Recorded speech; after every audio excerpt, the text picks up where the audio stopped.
महाभारत के योद्धा कर्ण अपने पूर्वजन्म में दंभोद्भवा नाम के असुर थे। दंभोद्भवा ने सूर्यदेव से 1000 कवच का वरदान मांगा था।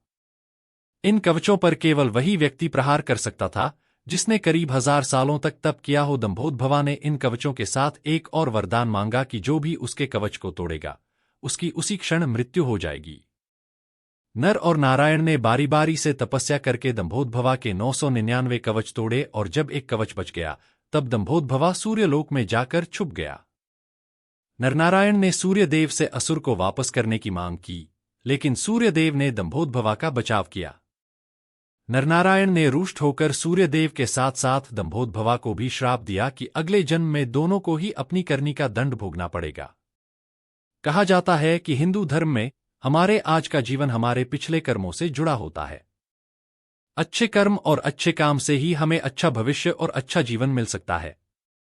महाभारत की कथा में एक ही व्यक्ति था जिसके बारे में मान्यता थी कि उसने कवच कुंडल के साथ जन्म लिया था। यह कोई और नहीं बल्कि कर्ण ही थे।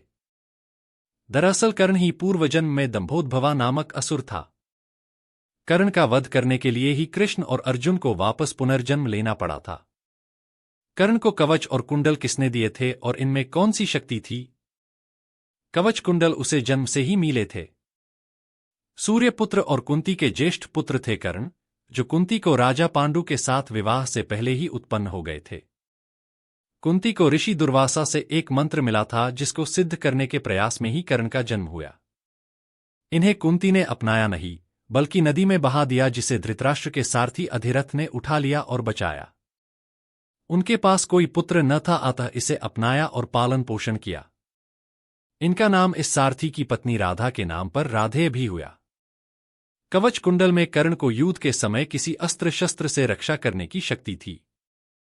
इन्हें यह दोनों बहुमूल्य वस्तुएं सूर्य भगवान से ही जन्म से ही प्राप्त हुई थी। इनकी बढ़ती उम्र के साथ इन कवच कुंडल का भी आकर बढ़ता रहा। यह इनकी विशेषता भी थी। इनके रहते कर्ण के किसी विरोधी योद्धा से युद्ध में परास्त होने की संभावना नगण्य थी। फिर भी कर्ण को कई बार हार का मुंह देखना पड़ा था, जिसमें उसकी चित्ररथ से हार मुख्य है, जब वह दुर्योधन की रक्षा में असफल रहा और चित्ररथ ने दुर्योधन को बंदी बना लिया तथा कर्ण युद्ध से भाग गया।